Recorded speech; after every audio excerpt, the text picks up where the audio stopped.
how to fix camera distortion on Moto G77. Let's start the video. If you want to fix this problem, restart phone, just click on hot side power button and volume up button and restart phone from here. After restart phone, you will see your problem is solved.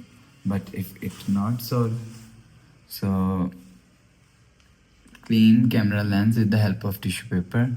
After cleaning, you will see your problem is solved. But if it still not solved, click on settings app. Now in settings, scroll down and click on apps.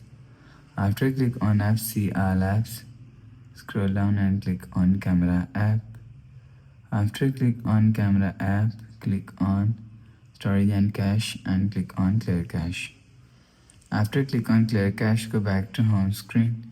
You will see your problem is solved.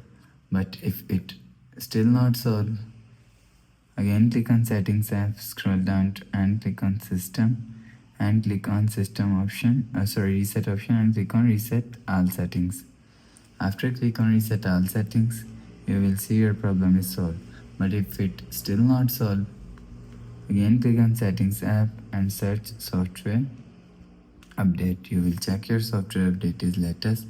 If it not latest, update your software latest. After update software latest, go back to home screen. So that's how you can fix camera distortion on Moto G77. If you like the video, please subscribe. Thanks for watching.